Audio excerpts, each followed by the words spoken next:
Hello everyone and welcome back to Obas Trending Gist, where we break down the stories that have everyone talking. Today we are looking at a fiery exchange on Arise News that perfectly captures the frustration many Nigerians feel about rising food prices. The SSA to President Tinubu on agribusiness, Dr. Kingsley Uzoma, was on the morning show to discuss the agricultural sector. But what should have been a standard interview quickly turned into an intense grilling session led by Rufai Oseni, who demanded cold hard data. Was Rufai just doing his job, or did he take it too far? And was the president aide prepared for the heat?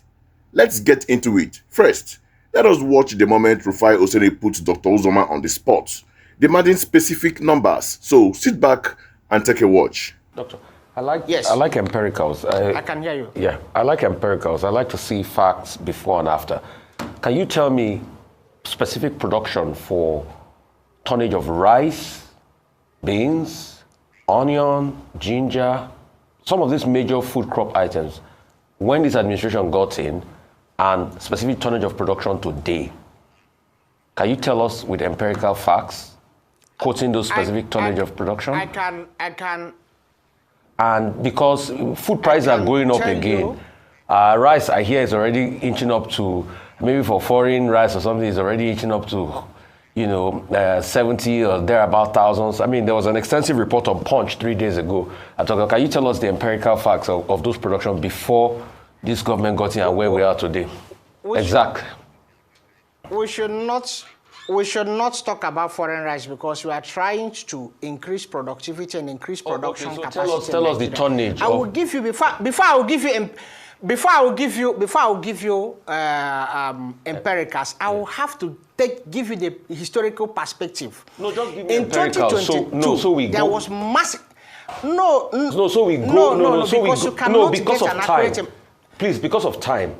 Empiricals when this government got into power and exact tonnage of production and exact tonnage of production today. Can you just give us those numbers, please? Let's see the numbers. There has been a rapid, massive increase in rice production, and that was why you saw rice moved from 100,000 to 60,000 boa rice. And the same thing with maize. In fact, farmers are coming and writing to us that they are facing losses because there is glut. How many tonnage do we produce today of rice? How many tonnage do we produce in the last quarter of rice? Listen to me. There is the National Agricultural Research and Extension Liaison conducts that study to provide the up-to-date data. Do you have the data? But the market imperative is showing. No, they have not done for this year. No, okay, for last year, what tonnage did we produce? The market. Let me ask you: has the price of corn and rice reduced relative to the price last year? That's the question we should be asking. The farmers, are they complaining that we have glut or not? What is the reason behind the glut? You read animal science, I read crop science. Dr. Uzoma, so hang we on a know minute. that. Dr. Uzoma, hang on a minute. Yes. I want empiricals. I just want numbers to be able to tell your story even more. What was production before? What was the tonnage of production before? And the tonnage today of rice, of maize that you're talking about, of ginger, of some of these crops. Just give us the numbers. That's what we're asking for. You see, I wanted you to give me 1 minute. Let me give you the historical perspective before I give you the numbers. Give me numbers, not historical perspective. No. The empirical perspective is very important because the production in 2022 and production in 2023 cannot be the same. Because 2023 is administration change year. The administration comes in May 29th, and the planting season in more than half of the federation had already begun. So you cannot have that government, this thing there. It's handed over. This same thing happened in 2007, 2008. It happened in 2015. It also happened. And that was why you had the rapid increase in prices in 2024. Because it is the output of 2023 that determine the price in 2024. Now in 2025, the prices have dropped because the output increased. Therefore, you have to give within 4 years when you have stability of the 2024 production, which is the production completely under President Bola Ahmed Tinubu, and you compare it to 2025, you get an annualized average at least of 2 years before you begin to talk. Because in 2023, the hectarage under cultivation reduced. Dr. Uzoma, you don't have the data. Yes. That's justice. So let's just take it as that. Because if you have the data, you tell us the tonnage produced, the tonnage reported, and the tonnage articulated. So you don't have the data, Abi. That's justice. So I asked you a question of the data. Give me the data now. What was the tonnage of rice produced in 2024? Because you don't have the data. Dr. Abati, go ahead. He doesn't have the data now. No. We produced more than 10 million metric tons last year. Okay. But that's not the highest productivity level in the country. Okay, Dr. Uzoma, please. There are more. So I want you to understand this fact that in 2023 can you just calm down? Can you calm down? Yes. Okay, let's break that down. Rufai's question is, on the surface, a perfect journalistic inquiry. He is asking for empirical, the evidence. He's saying, don't just tell us things are getting better. Show us the numbers to prove it. For millions of Nigeria who go to the market and see prices soaring, this is the exact question they want to answer. He wants to cut through the political talk and get to the facts. However, Dr. Uzoma's hesitation is also understandable, being asked to recall the exact tonnage of rice, beans, onions, and ginger from a year ago versus today, live on television. It's like a surprise exam. While a top aide should be well briefed, those are highly specific data points. The core of the tension here is established. Rufai wants a direct numerical answer, while Dr. Uzoma seems to want to give a more contextual policy-based response. Now, let's see how this tension escalated when Rufai refuses to back down. So watch this. There are more serious things that you can talk about. Yeah. Now, you are SSA in charge of agribusiness and productivity enhancement. Along the value chain, you have a lot of players. During Akim Additional's time, he used to say, no farmer, no nation. He introduced the wallet and all of that, focusing on this, I forget the technical word now, but people along the chain who are also contributing. Tell us what this government has done to support those people along the value chain. I know they have imported machinery from Belarus. An old classmate of the president, we hear, is the one in charge of that. Have they brought those equipment now? We know that we have signed an agreement with Brazil twice, when the Brazilian VP came here and also the president went to Brazil. If you can give us updates on that, and then tell us how people are being supported along the value chain. I will start by telling you how people are being supported along the value chain.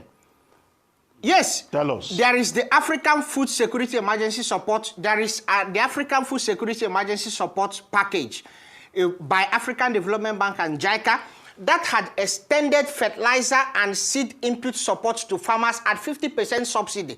But it's not just giving subsidy to anyhow farmer. It's giving subsidy to farmers that are original farmer. That was why you had the technology partners, the likes of Crop IT, the likes of Vident. They mapped these farmers and made sure that they are farmers using the geo coordinates of their farms, and federal government gave them the maximum of, if you purchase 4 bags, we give you 4 bags free at the market rate, not inflected rate. And that was why we supported more than 500,000 farmers, including for the first time since 1988, supporting with farmers. Doctor, to save time, tell us about outcomes. Yes. Not about process, not about plans. Outcomes, Outcomes, we increased the wheat productivity in this country by more than 10-fold. That we're even lobbying the flour mills of Nigeria to buy from them. Go to Jigawa, Jigawa, Kaduna, Sokoto, Zamfara. We onboarded more than 500,000 farmers that benefited from the wheat program.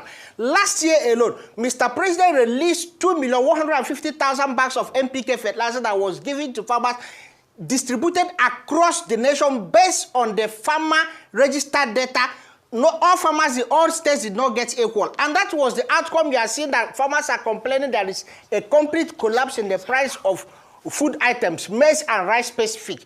This relative to the, with respect to the tractors that was brought in by Mr. President is at the point of designing a very effective mechanism of allocating these tractors to the real beneficiaries and not the portfolio city-based farmers. And he has also brought in all the farmer group, all the major stakeholders within the agricultural landscape in Nigeria in that committee to design a very effective mechanism for the distribution so that the real intended beneficiaries will be the people that will benefit from it. So, summarily, we have provided the African Food Security Emergency Support Loan, we have provided for wheat, rice, maize, farmers. Last year, Mr. President released 2,150,000 bags of NPK fertilizer. This year, he's doing the same thing with JICA. He's also providing these tractors, and he's also, 2 months ago, we launched the Irrigate Nigeria project, which is one of the flagships of the Renewed Hope Infrastructure Fund, for the first time to address the problem of in-season and incessant rainfall pattern within the country. Because more often than not, to have in-season drought, it rains 2 weeks and stop 3 weeks, the crops, they wilt and die. Now the president wants to, they started with 10,000 hectares in Bauchi State, but they want to spread it across to 5 million hectares across the length and breadth of this nation, so that because of the climate change problem we're having in the country, we will not depend on rainfall, will only be supplemental irrigation, but we depend on irrigation, reticulation provided under the Renewed Hope Infrastructure Fund, Irrigate Nigeria project. Okay. Rainfall will not be supplementary irrigation. Last year in Kwara State, in Kogi State, in Enugu State, they had 1 month in-season drought and all the plants in the field died. Mr. President said this cannot happen again. That is why he's being bullish in the Renewed Hope Infrastructure Fund for the Irrigate Nigerian project. Okay, Dr. Uzoma, Rufai here was asking you for data, concrete, empirical data. One, Mr. Yerima from Utako Market has responded.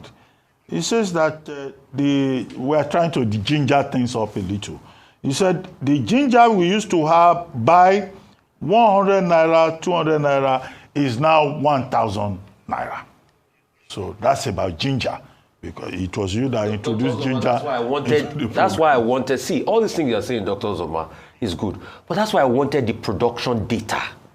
So maybe next time, if you can get production data, that's just it. So all this great, so that we can track the outcome and the end point of all this production, so that we can all grow together. That's just all I want. That's why I want the production data, what it amounts to in the end. But maybe in another engagement, we need to talk maybe more. There should be a better connection between your office and the market. Yeah. Because this is a man in the market who is saying ginger is now 1,000 naira. Wow, you can feel the pressure right there. This is where the debate about Rufai's style comes in. He is relentless. He completely shut down Dr. Uzoma's attempt to give a historical perspective. Now, let's be fair. Dr. Uzoma was trying to make a point that the data isn't straightforward because the administration came in midway through a planting season and that the previous year had its own challenges like massive flooding. This context is actually crucial to understanding any data he might present. An answer to such a question isn't always a simple, it was 5 or now it's 7. But Rufai wasn't having any of it. He saw it as an evasion. He turned the interview from an inquiry into an interrogation. Dr. Uzoma was not allowed to formulate his thoughts, which led him to getting fluttered and unable to land his point effectively. It became clear that without a specific number, no one answer would be accepted. So, what's my take on all this? First, I believe Rufai Oseni should have been more patient. While his persistence comes from a good place, demanding accountability, journalism is not just about asking questions. It's also about listening to answers, even the imperfect ones. By repeatedly cutting Dr. Uzoma's off, he prevented any useful information, contextual or otherwise, from coming out. He made his point, but the audience was left with heat, no light. Secondly, the historical analysis that Dr. Uzoma was trying to give is incredibly important. You cannot fairly assess an administration's performance in agriculture in less than a year without considering the baseline they inherited and the unique challenges of that year. Was there flooding, insecurity, a challenge in policy mid-season? These factors directly impact production tonnage. Dismissing this as irrelevant is a disservice to a nuanced conversation. This is where Dr. Reuben Abati's angle become so vital. After the heated exchange, it was Dr. Abati who calmly stepped in, reframing the question and allowed the conversation to proceed. His approach demonstrated that you can still be firm and probing without creating a stalemate. He looked out for outcomes and processes, understanding that an aide's role is to explain policy direction, not just recite statistics like a computer. Finally, this is a lesson for government officials. When you go on a platform like Arise News, you must be prepared for data-driven questions. Dr. Uzoma should have had at least 1 or 2 key statistics ready to go to anchor his arguments. His inability to produce a single hard number, even for a major crop like rice, made him look unprepared and weakened his entire position, making Rufai's aggressive approach seem more justified to many viewers. In the end, this clash was a classic case of unstoppable force meeting a movable object. Rufai's demand for hard data is what the public craves, but his method was arguably counterproductive. Dr. Uzoma's attempt to provide context was valid, but his delivery under pressure was lacking. It highlights the need for a balance. Journalists must allow for nuanced answers, and public officials must come armed with the facts. What do you think? Was Rufai doing his job, or was he being unfair? Could Dr. Uzoma have handled it better? Drop your thoughts in the comments below. If you enjoyed this breakdown, please give this video a thumbs up, subscribe to Obas Trending Gist, and hit that notification bell so you never miss an update. Thanks for watching, and I'll see you in the next one.